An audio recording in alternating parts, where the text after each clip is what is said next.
à l'examen des articles précédemment réservés et à l'amendement numéro 7 tendant à insérer un article additionnel avant l'article 1er.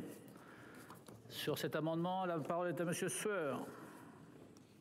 Merci Monsieur le Président. Tout d'abord, nous sommes heureux de saluer Monsieur le Garde des Sceaux, ainsi d'ailleurs que Monsieur le Président de la Commission des Lois, qui sont donc revenus de leur périple vers Poitiers. Nous avons regretté hier que vous ne fussiez pas là lorsqu'il y eut la discussion générale portant sur ce grave sujet de l'irresponsabilité pénale. Je rappelle à Monsieur le Ministre qu'il s'agit d'une semaine gouvernementale. Donc le gouvernement était maître de l'ordre du jour de cette semaine gouvernementale. Le Sénat n'aurait pas pu s'opposer à ce que les choses eussent été organisées de telle manière qu'il n'y ait pas concomitance entre ce débat important au Sénat et l'annonce d'états généraux dont vous voyez bien, Monsieur le Président, qu'il se situe dans une période particulière. C'est-à-dire que je ne suis pas sûr que l'arrivée de ces états généraux, alors que tant de choses ont été déjà décidées, votées, tant de lois discutées, présentées, promulguées, eh bien, je ne suis pas sûr que cela soit très logique de le faire en fin de mandat, en période électorale. Mais cela, vous l'avez souvent entendu longuement, Monsieur le Garde des Sceaux. Et je pense qu'en votre fort intérieur, vous y pensez constamment. Bien. Alors, il me reste très peu de temps en raison de ce nouveau règlement extrêmement funeste, Monsieur le Président, mais je vous précise que je ferai une explication de vote.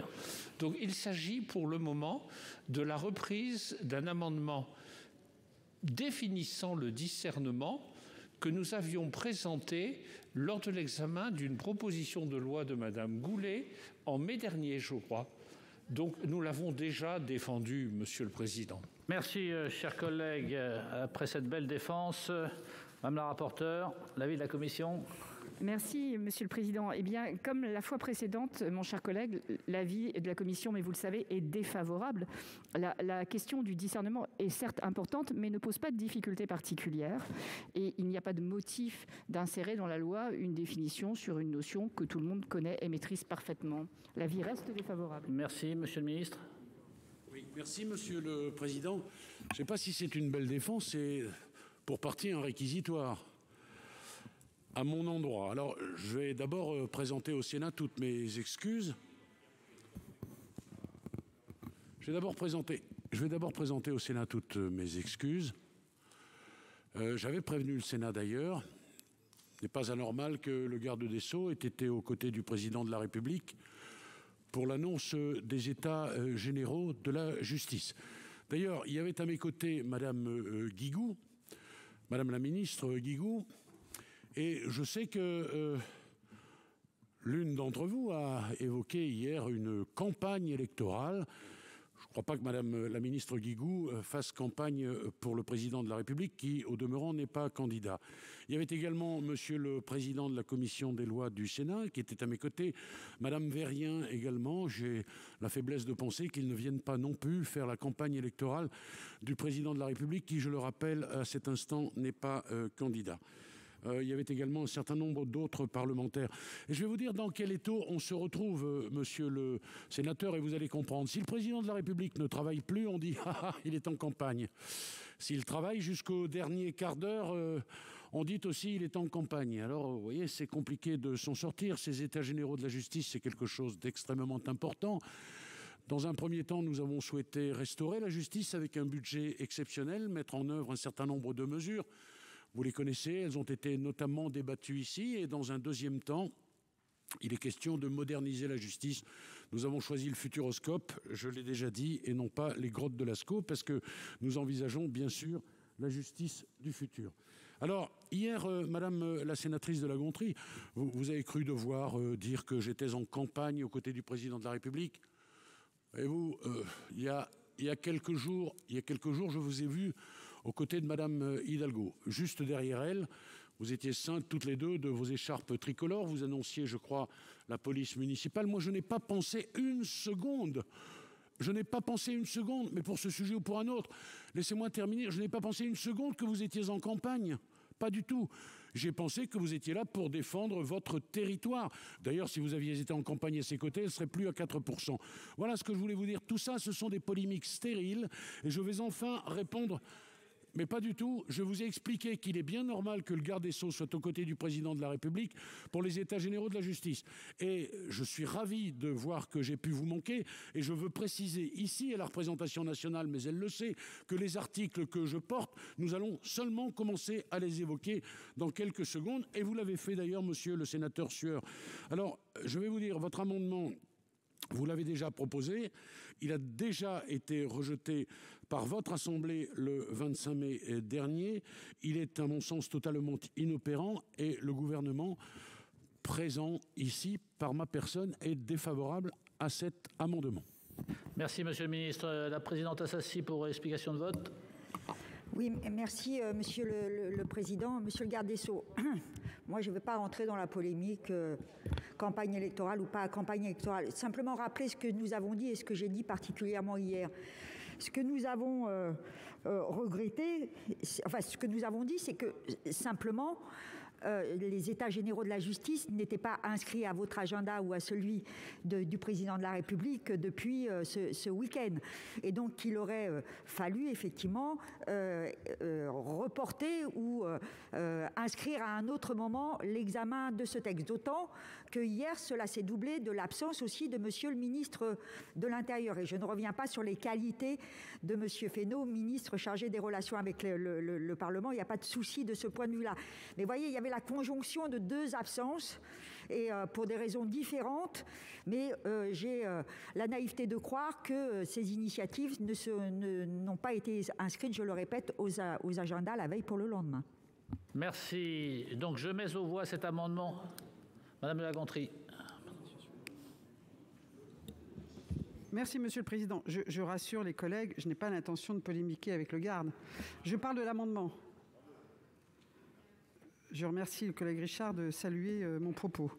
Non, simplement, la définition du discernement est quelque chose de très important. C'est tellement important que nous l'avons fait lorsque nous avons débattu du Code pénal des mineurs. Parce que c'est quelque chose qui est défini d'un point de vue jurisprudentiel, mais pas dans le Code. Donc, notre collègue Muriel Jourda a balayé cet argument d'un revers de main, mais je pense que nous avons tort. Il est important en droit pénal que nous sachions de quoi nous parlons, et c'est bien l'objet de cette définition, disant que le discernement, c'est la conscience de l'acte commis, de ses conséquences et la capacité à en apprécier la nature et la portée. Et ça évite du coup les interprétations jurisprudentielles excessives. Donc c'est très utile. Et voilà le sens de notre amendement que nous serions heureux que vous décidiez de voter, comme dans le Code pénal des mineurs. Merci, chers collègues. Monsieur Sueur, non. Donc je mets aux voix l'amendement 7 avec 2 avis défavorables. Qui est pour? Qui est contre? Qui s'abstient? Il n'est pas adopté. À l'article 1er, 2 amendements identiques. Tout d'abord le 37, la présidente Assassi. Oui, merci, Monsieur le Président. Vouloir responsabiliser les malades mentaux, c'est faire peu de cas d'un malade mental. Lorsque son discernement est aboli, il n'en a pas conscience, comme il n'en a pas conscience quand il consomme de la drogue ou de l'alcool. En cas d'abolition, on est en présence d'un individu qui a perdu ses facultés, peu importe pourquoi, car quand il agit, il n'est pas apte à comprendre ce qu'il s'est passé, que cela soit temporaire, ne change rien au problème. Si l'article 122-1 du Code pénal est resté intact, comme le recommandait le rapport Rimbaud et Houillon, il n'en reste pas moins que le dispositif aujourd'hui proposé vient soutenir de manière peut-être plus présentable l'idée selon laquelle un individu dont le discernement a été aboli n'est pas forcément irresponsable pénalement. Par l'intermédiaire d'un mécanisme de fait fautif, il s'agit de créer un nouvel état entre altération et abolition du discernement, appelé abolition temporaire du discernement. On vient fragmenter l'état de conscience ou d'inconscience, ce qui ne fait pas sens. Légiférer en ce sens, ce serait oublier que les comportements de prise de drogue ou d'alcool ne sont pas nécessairement fautifs, mais qu'ils peuvent être non pas la cause de l'abolition du discernement, mais la conséquence de cette abolition. Ainsi, la notion d'abolition temporaire choisie pour prendre en compte ces situations n'est en rien selon nous, satisfaisante. En outre, ce dispositif poursuit un second objectif tout aussi critiquable, l'instauration d'un véritable procès dans les cas précités. Mais quelle est la pertinence d'un procès de l'aliéné ? Quel est le sens d'une audience pensée pour un délinquant rationnel lorsqu'un fou est jugé ? Cela est, me semble-t-il, symptomatique de la mise en œuvre d'une politique pénale compassionnelle à l'égard des victimes et des lois de circonstance pour satisfaire l'opinion publique. Merci, cher collègue. Le 71, M. Benarroche. Oui, Monsieur le Président, merci. J'ai eu l'occasion hier, lors de la présentation de la motion, de développer très largement notre avis sur ce sujet qui est le même que celui qui vient d'être défendu par la présidente Assassi. Il est vrai que le texte tel qu'il était prévu par le gouvernement nous semblait excessivement dangereux dans le sens où il fragilisait incontestablement pour nous l'élément intentionnel de l'infraction qui est un principe fondamental du droit pénal, tout en ne répondant pas à l'objectif qui était poursuivi par le législateur. En fait, nous nous posons encore la question aujourd'hui de savoir sur quelle étude ou sur quelle concertation nous avions pu, ou le gouvernement avait pu avancer pour se permettre d'écarter l'irresponsabilité dans le cas où l'abolition du discernement était due à une prise volontaire de substances psychoactives, mais la présidente Assassi vient de l'expliquer, je partage totalement sa démonstration. Dans ce sens, nous saluons effectivement le fait que la Commission est en conformité avec les travaux que nous avions déjà menés d'ailleurs au printemps dernier, écarter cette possibilité. Donc effectivement, le texte qui nous est présenté aujourd'hui nous paraît être préférable à celui qui avait été originellement introduit par le gouvernement dans la loi. Toutefois, je l'ai également dit hier, cette réécriture ne correspond pas non plus à la position de notre groupe, puisque pour nous, le renvoi possible devant le juge de fond ne correspond essentiellement qu'à répondre à une demande qui est celle des victimes d'avoir un procès. Nous comprenons bien cette demande et nous entendons bien le fait que le besoin d'un procès doit être pris en considération. Mais nous pensons également que l'audience en chambre d'instruction, qui est collégiale, qui se concentre sur la question de la responsabilité pénale du mis en cause, qui est déjà publique, qui est déjà contradictoire, qui permet déjà la présence des victimes et des avocats des parties civiles, nous semble être aujourd'hui la bonne solution à développer, à améliorer, mais la bonne. Et nous demandons donc, dans ce cadre-là, la suppression de cet article 1er. Merci, chers collègues. Madame la rapporteure. Merci, Monsieur le Président. Ma chère collègue, Madame la Présidente Assassi, je partage votre opinion sur le fait que le droit pénal ne doit pas être un droit compassionnel. Je pense que le droit pénal et les instances pénales sont le droit de la société et de l'ordre public. Et qu'effectivement, c'est ainsi qu'il faut les saisir. Pour autant, pour que la société se saisisse de ces textes, se saisisse de ce droit, encore faut-il qu'elle le comprenne. Et il me semble que la solution qui a été choisie par la Commission, qui n'est pas celle du gouvernement, mais nous y reviendrons, qui est de pouvoir avoir effectivement un procès public, pas nécessairement d'ailleurs pour prononcer la responsabilité pénale de la personne dont on pense que précisément elle était en attente d'abolition de discernement, mais que ce procès public puisse avoir lieu, paraît effectivement de bonne justice. C'est une solution qui a l'avantage de ne pas modifier les cas d'irresponsabilité pénale et de ne pas, je dirais, toucher à ce droit dont on sait qu'il est extrêmement délicat et nous avons eu l'occasion de nous en expliquer hier durant la discussion générale. Donc, c'est une solution qui a été adoptée par la Commission, qui avait déjà été adoptée par le Sénat au mois de mai dernier sur le rapport de notre collègue Nathalie Goulet. L'avis, vous comprendrez, à la fois de l'amendement présenté par Mme Assassi, mais également présenté par M. Benarroche, est défavorable. Merci, Monsieur le Ministre.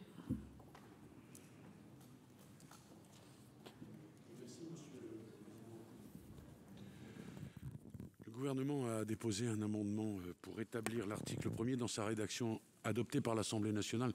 Dans ces conditions, je suis évidemment opposé à ces amendements de suppression. Je voudrais redire un tout petit mot, Madame la Présidente Abassi. Hier, dans l'expression que vous avez eue, vous avez parlé de mépris du gouvernement. Vous avez le droit de l'exprimer, mais ça n'est pas une réalité. Je pense que mon attitude au Sénat, l'ouverture qui est la mienne depuis que je suis ministre de la Justice, la passion que je mets dans les débats doit, me semble-t-il, mais vous êtes naturellement libre, de vous interdire de penser qu'il y a du mépris. Voilà. Je veux simplement terminer par ça, parce que c'est un mot qui est bien excessif au fond. J'ai expliqué tout à l'heure pour quelles raisons j'étais absent. J'ai présenté mes excuses, elles sont évidemment sincères. À l'impossible, nul n'est tenu, et je n'ai pas le don d'ubiquité. Mais pour le reste, madame, il n'y a pas de mépris du tout, et je ne pense pas que vous ayez pu le constater à un moment quelconque de mes interventions, même si nos débats et nos échanges, et c'est bien le moins, dans un pays de liberté, sont parfois vifs. Voilà. Mais c'est la vivacité indispensable au débat démocratique, me semble-t-il. Monsieur le ministre, Madame la Présidente Assassi. Oui, on va pas rentrer dans une polémique, parce que, Monsieur le ministre, c'est pas à vous que je m'adressais. Mais si on devait faire la somme des comportements un peu, comment dire, pour ne pas utiliser le mot méprisant, un peu anachronique du gouvernement à l'égard du Sénat, je dois vous dire que la liste serait longue, et je pense que ce sentiment que j'ai est partagé sur tous les bancs de notre Assemblée. Donc ce n'est vraiment pas un propos simplement à votre égard, Monsieur le ministre. Merci, chers collègues. Donc, je mets aux voix les deux amendements 37 et 71 identiques, avec deux avis défavorables. Qui est pour ? Qui est contre ? Qui s'abstient ? Ils ne sont pas adoptés. L'amendement 86 du gouvernement, Monsieur le ministre. Oui, merci, Monsieur le Président. C'est un amendement que je pourrais appeler l'amendement Captagon. De quoi s'agit-il ? Un homme responsable consomme des produits stupéfiants dans le but exclusivement de commettre ultérieurement un crime. Après la commission de ce crime, des experts disent de lui qu'il n'est pas responsable, qu'il n'a pas de discernement. Eh bien, nous estimons que la prise volontaire de produits stupéfiants, pardon pour cette familiarité, dans le but de se donner du courage, est un acte qui s'assimile au crime lui-même, et c'est la raison pour laquelle nous souhaitons qu'il soit pénalisé. Naturellement, il faut que l'intéressé ait recouvré ensuite son discernement, parce qu'on ne juge pas les fous. Et qu'il me soit permis de dire que je conteste avec l'énergie la plus farouche les reproches qui nous sont faits quant à ce texte. D'abord parce que des États étrangers, comme l'Espagne par exemple, connaissent cette disposition. Ensuite, parce qu'elle est conforme aux principes fondamentaux de notre droit et elle respecte l'exigence d'un élément moral. Et à ce titre, je veux vous rappeler ici que cette disposition a été validée par le Conseil d'État. Voilà sur cet article 1er dont je souhaite qu'il soit naturellement rétabli et adopté tel qu'il l'a été par l'Assemblée nationale. Je le redis, quelqu'un de responsable prend des produits stupéfiants pour commettre un attentat terroriste. Cet exemple, on le connaît en Europe. Il perd la raison à raison de cette consommation de produits stupéfiants. Mais l'intention, ce n'était pas de se faire plaisir, ce n'était pas un moment festif, c'était pour commettre un crime. Eh bien, nous estimons que s'il a consommé dans un état de conscience, naturellement, il faut qu'il soit responsable quand il commet cette infraction de consommation de produits stupéfiants, alors il doit être condamné comme l'auteur du crime. Le Sénat a proposé en remplacement une disposition dont je dis ici qu'elle me paraît tout à fait contestable. En effet, vous souhaitez imposer à un juge d'instruction qui estime que le discernement d'une personne était aboli de la renvoyer devant la juridiction de jugement dans le cas où l'abolition résulte du fait même de la personne. C'est l'exemple de quelqu'un qui prend des produits stupéfiants, qui commet un crime. Il est jugé irresponsable. Nous souhaitons naturellement, c'est notre article 2, qu'il soit jugé pour la consommation de produits stupéfiants quand elle a les conséquences délétères que nous avons vues dans un certain nombre de dossiers. Et la Commission souhaite en réalité qu'à compter du moment où la perte de discernement résulte de la consommation de produits psychotropes, par exemple, alors il faut renvoyer devant la cour d'assises, sans laisser le soin au juge ou à la chambre de l'instruction d'ailleurs d'examiner cette question. Alors, ce qui est contestable dans cet amendement, me semble-t-il, et dans cette façon d'envisager les choses, c'est qu'on prive le juge d'une certaine liberté. Je rappelle ici que jamais un juge n'est tenu par une expertise, jamais. Et attention, parce que c'est un grand principe. Le juge, en toute matière, en matière civile, en matière pénale, n'est pas tenu par les conclusions d'un expert. Il peut ne pas suivre l'expertise. Laissez cette liberté au juge. C'est la première chose. La deuxième chose, pardon, mais j'ai assisté dans ma carrière d'avocat à une audience chambre de l'instruction telle qu'elle existe. Eh bien, si vous voyez quelqu'un qui a la lippe pendante dans le box, qui est incapable de comprendre les choses, vous donnez de la justice une image qui n'est pas une image extraordinaire et loin s'en faut. Mettre un homme dans une situation où il peut être vu par tout le monde, dans une espèce de curiosité parfois malsaine, ça n'est pas, me semble-t-il, à l'honneur de notre justice. Il y a cette audience de la chambre de l'instruction. Certes, elle ne répond pas à toutes les exigences, et en particulier, je pense aux victimes, bien sûr.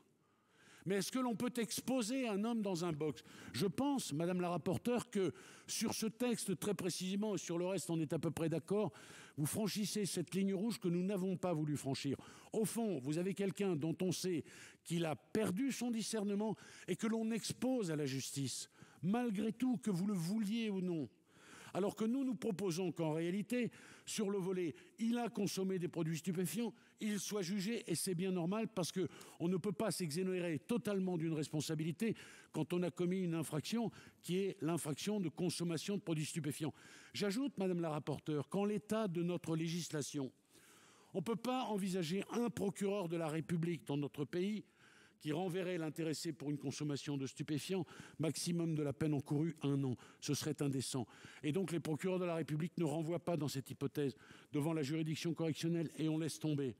C'est bien ça qu'il nous fallait rectifier.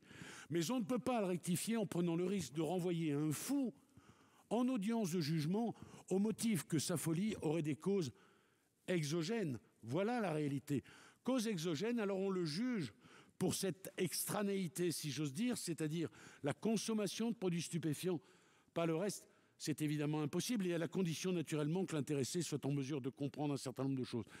Pour avoir assisté à une audience de cette nature, je pense qu'elle n'a aucune raison de s'exhiber davantage. Je pense qu'on ne franchit pas cette ligne-là, qu'on ne juge pas les fous, mais qu'on peut les juger pour la période où ils n'étaient pas fous, et où, en toute connaissance de cause, et ce sont les éléments constitutifs de l'infraction, ils ont consommé des produits stupéfiants. Merci, Monsieur le Ministre. Amendement 8 en discussion commune, Monsieur Sueur. Notre amendement, Monsieur le Président, Monsieur le Ministre, vise à écrire « est pénalement responsable la personne qui a volontairement provoqué une perte de discernement aux fins de commettre l'infraction, notamment par la consommation de boissons alcooliques, de drogues toxiques, de stupéfiants, de substances psychotropes ou de substances ayant des effets similaires. » Cet amendement, Monsieur le garde des Sceaux, nous l'avons présenté exactement le même en mai, lorsqu'est venue la proposition de loi de Madame Goulet et de Monsieur Sol, le même. Et quelle fut votre réaction? Vous m'avez demandé, je me souviens très bien, de le retirer. Et je n'ai jamais compris pourquoi. J'avais quelques idées, remarquées. J'avais l'idée, comme cet amendement est très proche du vôtre, que vous vouliez en quelque sorte attendre votre texte pour que cet amendement y fût inséré par vous-même.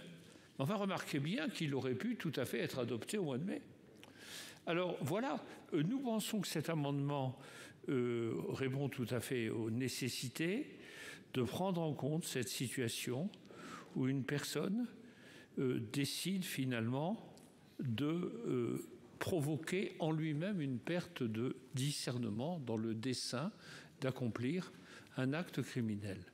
Donc nous le présentons pour mémoire en quelque sorte. Bien entendu, nous le voterons. Et s'il n'était pas adopté, nous voterons le vôtre. Mais vous voyez que quelquefois le Parlement peut avoir des idées juste quelquefois un peu avant qu'elle n'arrive dans l'initiative gouvernementale. Cela vaut pour le premier alinéa. Nous ne sommes pas sûrs de la pertinence du second. Merci, chers collègues. Madame la rapporteure. Merci, Monsieur le Président. Oui, vous pouvez des fois être d'accord, effectivement, avec Monsieur le ministre de la Justice, chers collègues. Mais la Commission ne l'est pas. La Commission ne l'est pas, et j'avoue à quelques difficultés à suivre le raisonnement qui nous est présenté.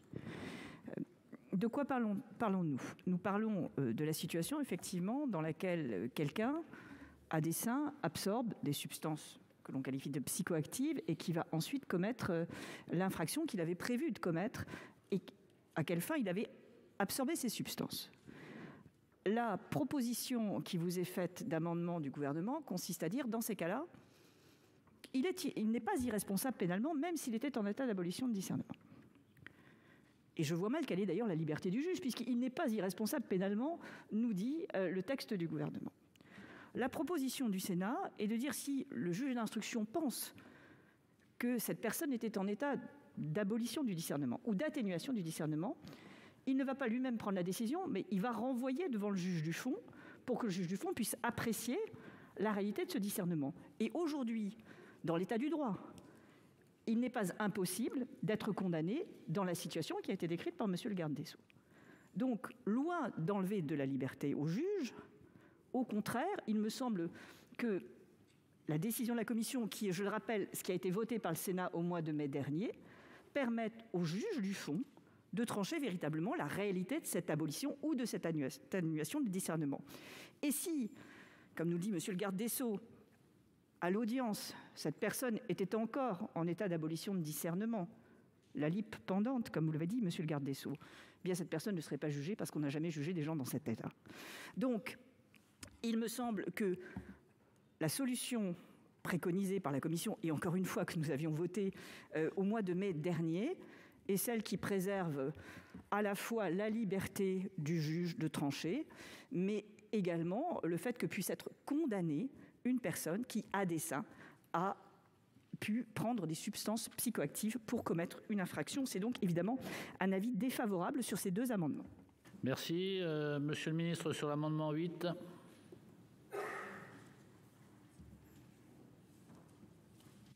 Oui, merci Monsieur le Président. Monsieur le sénateur Sueur, je suis ravi que nous soyons d'accord, mais ce n'est pas la première fois. Et vous avez anticipé mon propos, ça n'est, je l'espère, moi non plus, pas la dernière. Je vous rappelle que j'ai pris à bras-le-corps la PPL Billon. Je vous rappelle que le texte sur les conditions indignes a été porté par Monsieur le Président de la Commission des lois du Sénat et que, voilà, nous avons adhéré à ce texte. Vous savez que vous-même, d'ailleurs, je vous ai reçu à la chancellerie et que j'ai pris déjà un certain nombre de vos amendements. Alors, vous aviez fait cette proposition, c'est vrai. C'est pas que j'ai souhaité m'en emparer pour, au fond, être le concepteur de cet amendement, dont je concède bien volontiers la paternité qui n'est pas la mienne. Mais je ne suis pas resté, depuis ces premiers débats que vous évoquez, ici, au sein de cette Assemblée, les deux pieds dans le même sabot. J'ai consulté les experts psychiatres, les représentants des cultes, les magistrats, des universitaires, des avocats. Et effectivement, ces consultations étant faites, j'ai pensé, bien sûr, que cet amendement avait toute sa place dans une rédaction qui peut être différente. Il y avait également la mission Mouchou-Savignin, dont je me suis inspiré.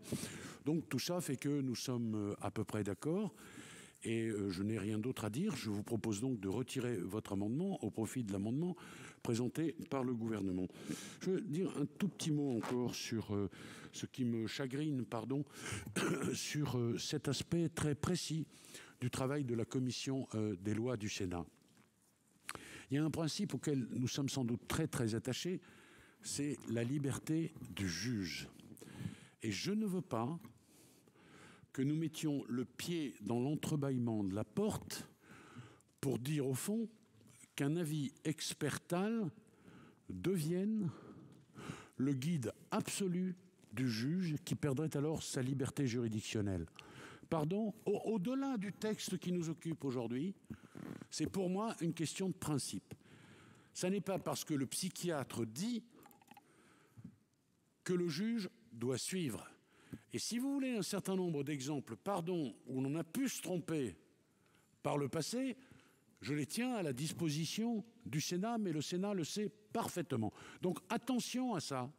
Le juge doit avoir cette liberté au regard des travaux qui sont les travaux expertos, infiniment respectables, certes. D'ailleurs, pardon de vous dire que parfois les experts psychiatres divergent dans leurs conclusions. Et donc il faut laisser au juge à chaque fois la possibilité d'eux et ne pas imposer les choses. Voilà ce que je demande. Quant à la lib pendante, vous me dites que ça n'arrivera plus jamais, mais moi je l'ai déjà vu, la lib pendante, et je me dis que si ça devient automatique, nous la verrons encore, et c'est ça le danger. Et c'est la raison pour laquelle je suis totalement contre cet amendement, pour toutes les questions que j'évoque. Mais avant de voter, je vous supplie, l'impératif naturellement m'est interdit lorsque je m'adresse à vous, de repenser à cette chose. Est-ce que l'on peut imposer au juge un travail expertal, quelle que soit l'expertise? Et attention, parce que les petits abandons en la matière entraînent parfois les grands. Merci, Monsieur le Ministre. Donc je mets aux voix l'amendement 86 du Gouvernement avec un avis défavorable de la Commission. Qui est pour? Qui est contre? Qui s'abstient? Il n'est pas adopté. Même vote pour l'amendement 8.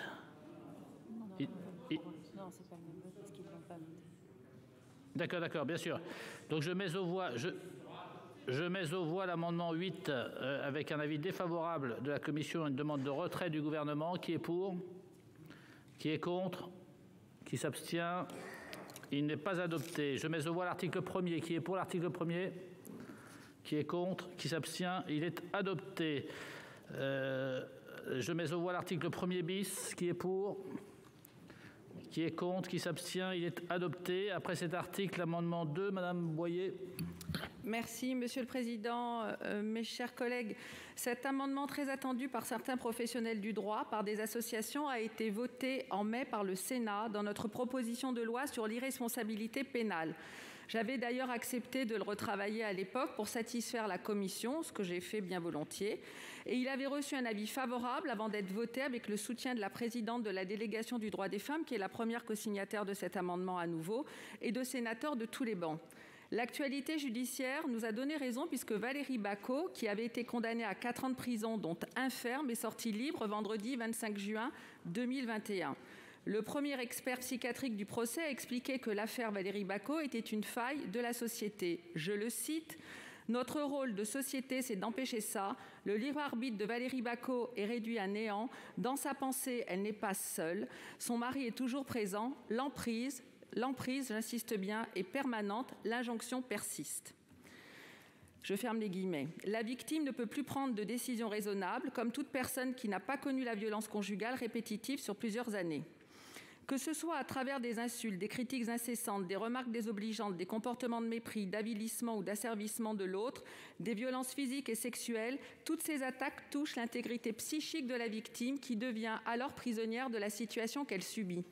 Ce sont en fait des actes de torture mentale.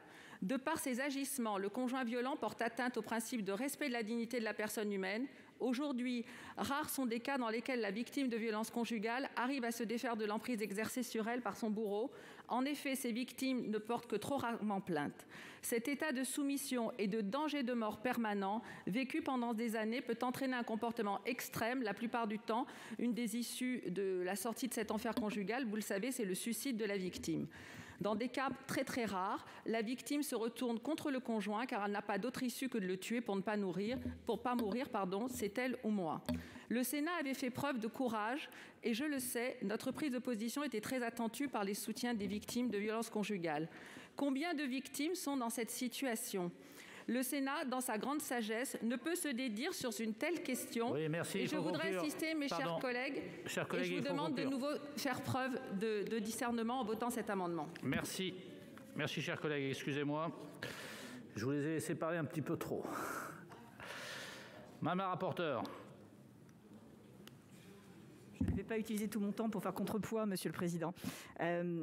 C'est un avis défavorable qui a été émis par la Commission, qui a estimé que la prise en compte de ces éléments était normale et découlait de la procédure devant la Cour d'assises. quand bien même il est vrai que nous avions voté cet amendement lorsqu'il était passé devant notre hémicycle précédemment. Merci, Monsieur le Ministre. À cet amendement, Monsieur le Président, pour les raisons suivantes. En réalité, cette disposition sous-entend qu'une femme battue serait pénalement irresponsable. Par exemple, si elle tue l'auteur des violences dont elle est elle-même la victime. Et même lorsque les conditions du trouble mental, de la contrainte, de la légitime défense ne seraient pas remplies.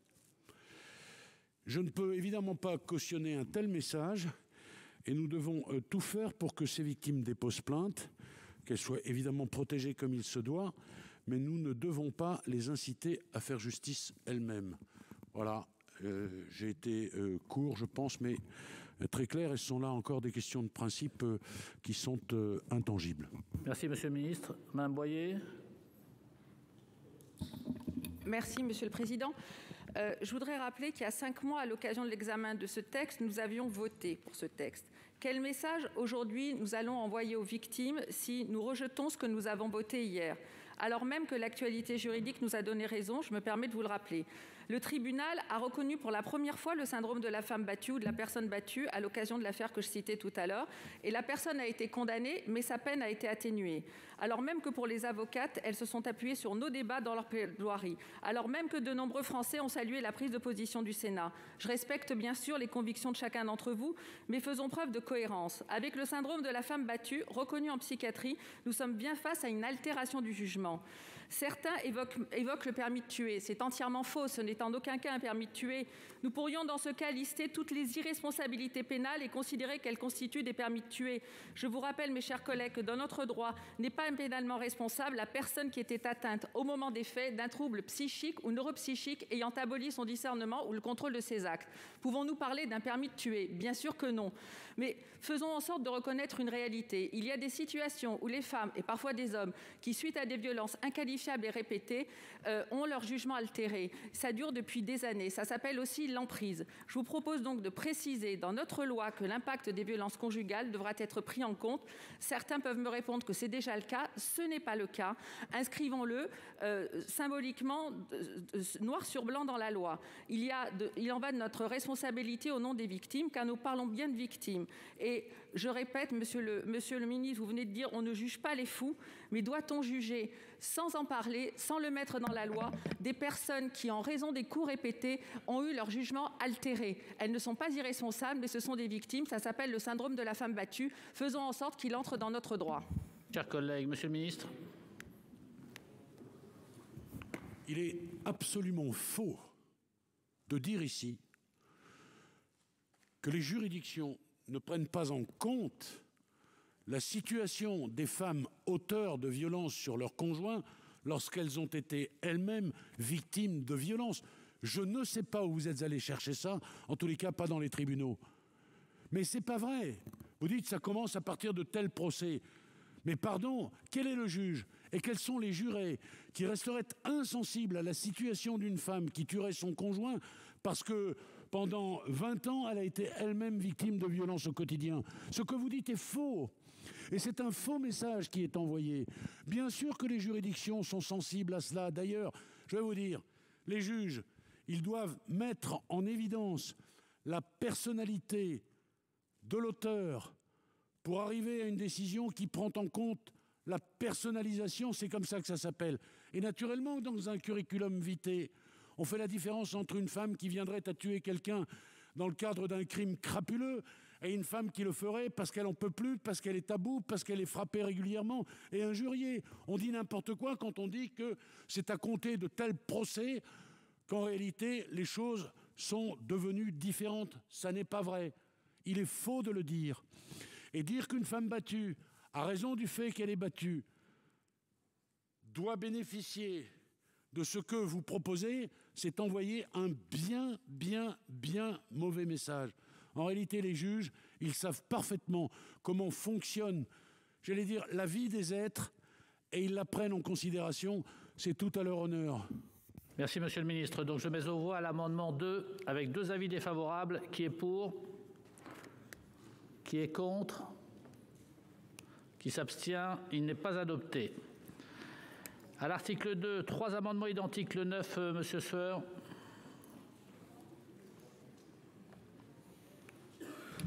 Oui, Monsieur le Président, Monsieur le Garde des Sceaux, mes chers collègues, nous sommes très clairs.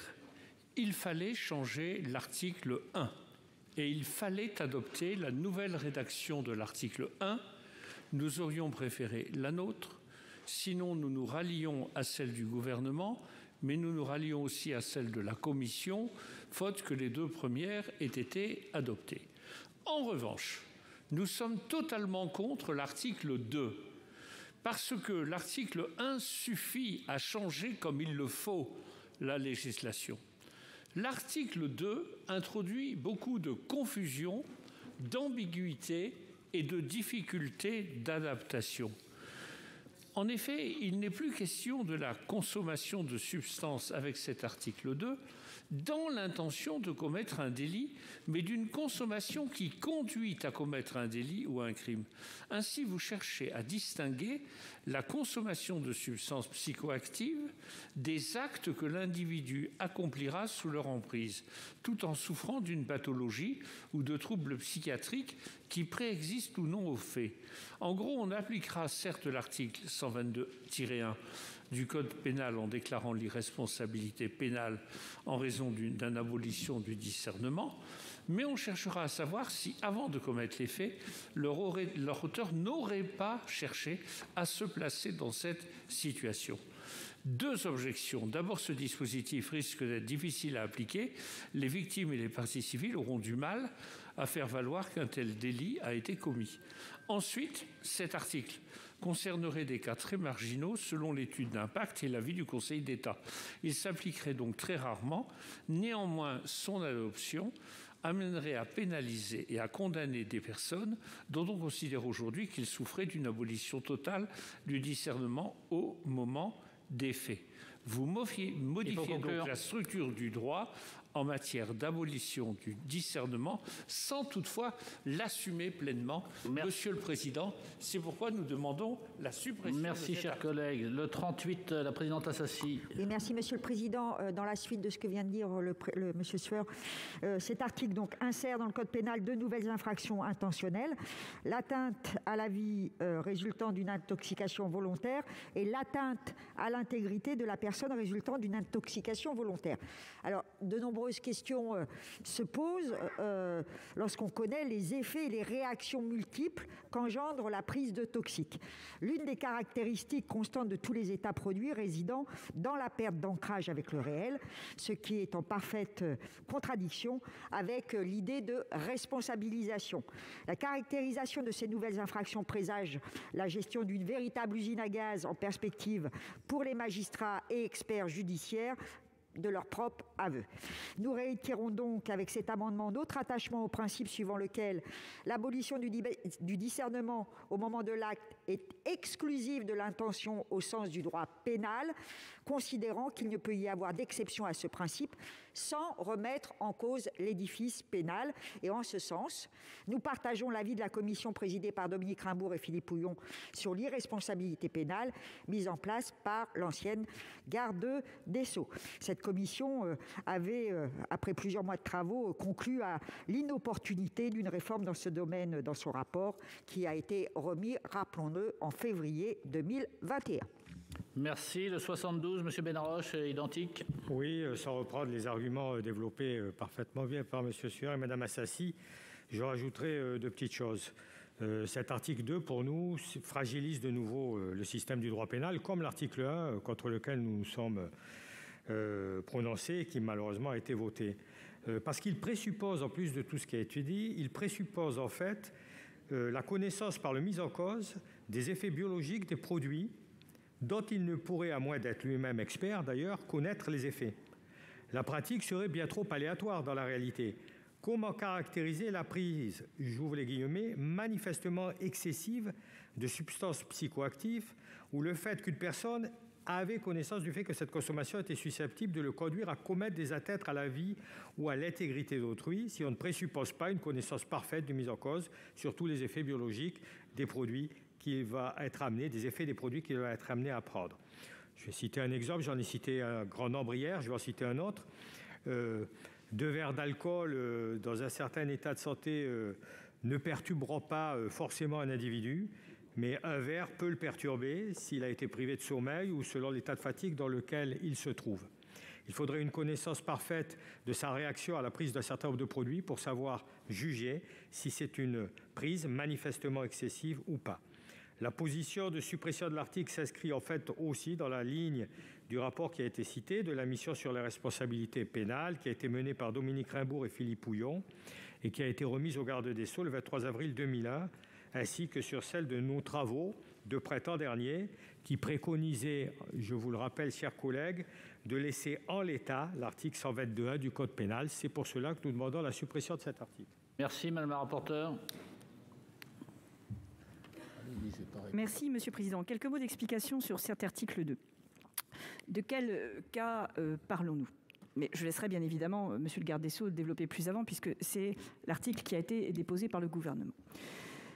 Nous parlons de l'hypothèse dans laquelle quelqu'un prend des substances dites psychoactives, allez, admettons 2 bouteilles de whisky, dont il ne peut ignorer les effets que ces substances peuvent avoir, mettant en danger éventuellement la vie d'autrui, et commet, sous l'effet de ces substances, des violences, ou même arrive à tuer quelqu'un sous l'effet de ces violences. On boit 2 bouteilles de whisky, on prend sa voiture, on écrase quelqu'un. Dans ces conditions, il est possible que l'irresponsabilité pénale soit constatée, car l'effet de l'alcool, en l'occurrence, ne permet pas d'avoir un discernement et il est aboli totalement. Ce qui va être incriminé et ce qui peut être puni, sous réserve, bien sûr, et je suis là-dessus, un certain nombre de propos qui ont été tenus par ceux qui présentent les amendements, sous réserve, bien sûr, qu'on puisse prouver l'ensemble des éléments constitutifs de l'infraction, c'est-à-dire la connaissance de la mise en danger de la vie d'autrui potentielle du fait de prendre ces substances psychoactives. Dans ces conditions, l'acte lui-même ne sera pas jugé car l'irresponsabilité pénale sera constatée. Mais la prise des substances sera, elle, incriminée et pourra donner lieu à condamnation. Voilà quel est l'article brièvement résumé qui a été soumis à la Commission et que la Commission a accepté. Et je vous demande, dans ces conditions, eh bien, de rendre un avis défavorable sur les amendements. Merci, Monsieur le Ministre. Monsieur le Président, merci de me donner la parole. Très peu de choses à rajouter à ce que vient de dire excellemment Madame la rapporteure. Cet article 2, il distingue en réalité celui dont le discernement est aboli à raison d'une pathologie mentale, par exemple. Et il n'y a rien à dire, on ne juge pas les fous dans notre pays, on le faisait au Moyen-Âge, et ce serait une régression sociétale considérable que d'envisager autre chose. C'est une ligne rouge que personne ne veut franchir. Et puis, la situation de quelqu'un qui se retrouve sans discernement à raison d'un comportement positif qu'il a lui-même généré. Dans cette situation, et il faut le dire, exceptionnellement rare, ces 2 exemples depuis 40 ans, mais tout de même, il fallait intervenir parce qu'il y a l'émotion naturellement suscitée par l'affaire Halimi, mais légiférer après l'émotion, ça ne signifie pas légiférer n'importe comment. Ça veut dire légiférer dans le cadre de nos règles et des règles de droit. C'est naturellement la société qui fait évoluer le droit et pas l'inverse. Il y avait également l'appel, si vous me permettez cette familiarité, lancé par la Cour de cassation, notamment par l'avocat général qui requiert dans cette affaire et qui dit « Nous ne pouvons pas aller là où le législateur ne nous permet pas d'aller ». Il y avait ce que l'on appelle, je déteste cette expression, mais je la reprends à mon compte, un trou dans la raquette, il fallait le combler. C'est la raison pour laquelle il y a ce texte. Et je l'ai dit, moi j'ai consulté beaucoup, pour ne pas franchir les lignes qui sont infranchissables, et nous avons trouvé cette solution. Je remercie la commission des lois du Sénat d'être d'accord. On ne peut pas examiner de la même façon, ce serait inéquitable, celui qui est un malade mental et qui, le pauvre, n'est responsable de rien, et celui qui se met dans une situation telle que sa raison peut chanceler et que son discernement peut s'enfuir. Celui-là, il a une vraie responsabilité. Et je l'ai dit tout à l'heure, s'agissant de stupéfiants, c'est 1 an d'emprisonnement. Aucun procureur n'oserait, en l'état actuel de la législation, organiser un procès. Vous imaginez que l'on fasse venir, pardonnez-moi, les victimes d'un homicide à l'audience correctionnelle 1 an de prison? Et le condamné peut regarder les victimes en disant « mais même pas mal ». Ça n'est tellement pas concevable que ça ne se fait pas. Et donc, nous, on a voulu cette infraction claire, nette et précise pour qu'il y ait une responsabilité. J'ajoute que cet article 2 permet naturellement la constitution de partie civile des victimes du crime, qui, lui, ne pourra pas être jugé parce que nous avons quand même un constat qui est celui de l'irresponsabilité. Ce texte, il est, me semble-t-il, équilibré. Il comble le vide juridique qui existait. Et même, vous avez raison, monsieur le sénateur, si c'est un cas tous les 40 ans, on ne pouvait pas rester les bras ballants face au constat jurisprudentiel. Il s'imposait à nous. Vous savez, le texte de la PMA, c'est parfois des situations, une situation par an, et encore quand elle arrive. Et pourtant, il fallait naturellement légiférer. Pardon pour cette analogie, mais je pense que nous sommes au rendez-vous de nos obligations. Et c'est la raison pour laquelle, évidemment, je suis totalement opposé aux amendements que vous avez présentés. Vous me montrez votre scepticisme, Madame la Présidente, mais au fond, vous saviez que je ne pouvais pas être d'accord avec vous, parce que c'est toute l'architecture de ce texte. Franchement, quelqu'un qui a consommé des produits stupéfiants et qui tue, et qui s'en sort au motif, au fond, qu'il a consommé des produits stupéfiants, il y a quelque chose qui ne colle pas là, ni en équité, ni en justice, et c'est quelque chose que nous avons souhaité réparer. Merci, monsieur le ministre. Donc, je mets aux voix les 3 amendements identiques, le 9, le 38, le 72, avec 2 avis défavorables. Qui est pour? Qui est contre? Qui s'abstient? Ils ne sont pas adoptés. L'amendement 87 du gouvernement, monsieur le ministre. Merci, monsieur le président. Très rapidement, la commission était d'accord avec le gouvernement. Et pourquoi donc s'est-elle arrêtée en si bon chemin pour ne pas accepter, dans les infractions que nous visons à l'article 2, l'incendie volontaire portant atteinte aux personnes? D'abord, je voudrais vous dire 2 choses à ce propos. Certes, il s'agit d'une atteinte aux biens dans la classification, mais comme il s'agit d'une atteinte aux biens ayant des conséquences sur les personnes, c'est jugé comme un crime. Et c'est en réalité une atteinte aux personnes. En termes de gravité et en termes de pénalité, c'est la première chose que j'entends vous dire. La deuxième, c'est que je suis allé volontiers vers cette infraction parce que nous savons qu'autour des incendies, il y a souvent, en tous les cas parfois, en tous les cas pas exceptionnellement, loin s'en faut, des problématiques d'ordre psychiatrique.